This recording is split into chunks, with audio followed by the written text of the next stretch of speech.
So this is the bed all laid out here. It's 6+ feet of room here to lie out and have a nice sleep wherever we're traveling to. Yeah, it looks big. Yeah, it's the full width, so we have 2 mattresses, one on this side and one on this side, and it takes up the full width of the van here. I think it's just a little bit wider than a double bed. Yeah. It started with nothing, just an old used van, and we scraped all the walls down to the bare metal, and then did layers of sound deadening, and then sort of a bubble wrap, silver bubble wrap stuff, and then recycled bottle insulation, and then wood, and then carpet on the walls and everything, and did the whole roof, so the roof has the same kind of insulation. And then we covered it with this awesome galaxy print, which is great. And cut a hole in the roof. We did this vent. So the vent allows us to, you know, get some airflow in here, which is always nice if you're living inside. And decked it out with flags and... Yeah, who did the decorating? Is that Sophie? That was a little bit. Yeah, we built a little cooler, and we built a sink, and we have our drawers and pull-out drawer here with all our kitchen stuff, and then this is the bed.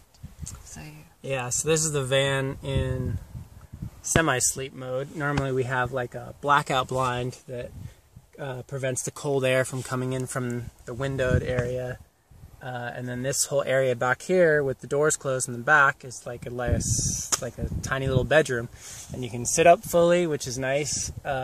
Don't hit your head. It's nice and room. And the cool thing about this is that we used actual mattresses, so it's a real deal, mattress here, and we have 2 of them. So there's 2 mattresses that spread out the whole width of the van. And then during the daytime or whatever, we convert this into a couch. From bed mode to what we call couch mode, we basically have these slats where the 2 mattresses lay on. And then we put in couch mode, we basically push this one mattress up against the wall here. And it sort of becomes the back of the couch. And what's really nice is our pillows kind of wedge in here at the top, and kind of get stored right there. And so this is the couch mode, and each one of these slat sections just slides right back in to the slats that are underneath the couch section. So, you know, from bed mode, it becomes this, you know, daytime couch deal, where we can sit down and have dinner or edit photos or play a game of Scrabble or whatever. We have a little table deal.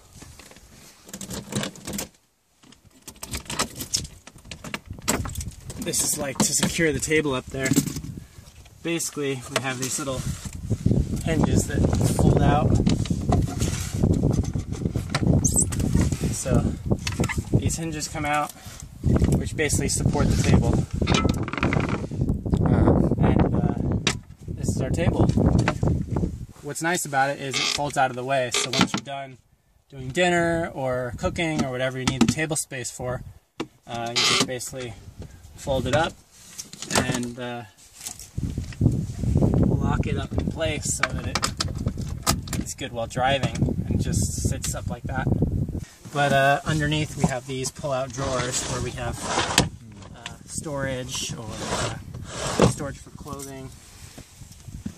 Over here, this one's our food drawer, which is the most important drawer, of course. You have pastas and cans of soup and oatmeal. Yeah, so at the end of the bed, we put these little IKEA storages that give us a little bit more storage space for clothing or whichever. These are nice. Okay, so the doors, once they close here, these curtains basically have Velcro on all the edges, and that's because they stick to this carpet just randomly. So once you pull the curtains closed, it basically block out 100% of the light, which is important for sleeping because you don't want the light coming in. And it's also important for light escaping because you don't want to be like in your van and everyone's like knows that you're in there or whatever. So these curtains are 3 layers. They have this inside flowers, the outside dark color, and then a special inside, which is like a blackout blind. And we've sewed them all together exactly, you know, fitting our size here. And yeah, they're easy to put up, and then they kind of slide on this curtain wire at the top and then just push out of the way for driving. Or this is our fan heater. It plugs in. It's like a heater, but we've never used it. It's just been so nice during the whole trip. We've never had to use it. We have, of course, all the insulation on the van, and blankets and stuff. It's just been enough. I don't know if you can see these twinkly lights. Oh, yeah. So we got little fairy lights up here, and we basically put those in when we were putting the roof in. We also have these touch lights.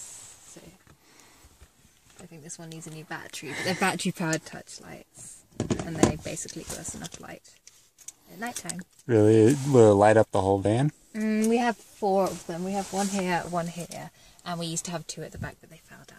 Oh. But yeah, basically enough light. Yeah. So this is our cooker area. We have this little camp stove. Basically, we'll set the camp stove up here on our nice counter, and basically just open this window up and cook right here. It's nice ventilation. Sometimes we open some of the other windows, and that lets us just cook right here on this nice counter space. And it's basically the minimal kind of cooking setup. And we have our cooler underneath here, which pulls out. And inside the cooler we have all our food and vegetables and stuff like that. And so it's sort of like our kitchen space. And the cooler plugs in a 12-volt that powers off our auxiliary battery setup. So that's our little kitchen, and under here we have all our important things like our spices and our turmeric, all that good stuff. So we have I wasn't going on a tangent. a kettle. This plugs in to our inverter. Same thing with the toaster. So we make lots of toast and lots of tea, and it powers pretty good. Basically, we charge up the battery, and then we can plug these in. This is normal 120 or 240 UK, and it just plugs in. So it's nice to have some of these. We also have a blender that we use to make cashew cream or avocado or some kind of delicious vegan Alfredo sauce. Something like that. It's really yummy, using onions and some spices and stuff like that. But it's good. We have a little cutting board to chop up vegetables, which is really nice. And then this is our sink unit here, which basically is a push. Yeah, it's like a manual. It just basically sucks it up from below from our clean water tank. And then this sink just lets us wash dishes or use the water here to fill up stuff, and it's nice. So we designed the sink so we could also use it from the outside of the van, so it's like sort of almost perfect height depending on how we're parked, or we can use the sink from the outside and have access to our water. This is a nice little outside table. Sometimes we'll prop this up and use it for outside cooking or food or something like that. But underneath here is our clean water. So we have a clean tank where our water sucks up from, and then we have like our gray water tank in here. And yeah, we basically change them out at the same time. When we're putting fresh water in, we empty the gray water. It's kind of the minimal water setup where we have the sink and it kind of goes away for a week, and then about once a week we replace the water and get new stuff in there. So yeah, we have our auxiliary battery set up where it's powering off the engine, so when we drive it goes through a split charger and charges our auxiliary battery. And then what do you charge from that battery? Toaster, kettle, TV? Yeah, toaster, kettle. We can charge our laptops up. It's just an inverter, so it's a 2,000 watt pure sine wave inverter where we can plug in stuff and get it charged up. And Yeah. So, what's been your favorite part of the of your trip so far through Europe? Favorite part? Wow. Well, we've been on the road almost 5 months, I guess, since December. We've gone all the way down to Morocco and down through Italy and Greece. We're heading to Norway, so that's maybe gonna be the favorite, but I really enjoyed Morocco. I thought I'd never been there before, and we spent a lot of time on the west coast near the beaches. It was really, really beautiful and pleasant. And I had also never been to Greece, so that was neat to be there for a bit. And Sophie, did you have a favorite moment? I'd say possibly all of the moments where we took the van places that the van probably shouldn't have gone. I'd say in Morocco we went over a mountain pass called Route 307, which was beautiful, and the road was crumbling down the mountain. There was snow and ice and rocks everywhere, but we eventually made it over, and we got some beautiful mountain views, got to sleep in the mountains. I suppose everywhere, just waking up in the forest, or waking up in the mountains, or waking up on the beach, waking up with these incredible views, and possibly having breakfast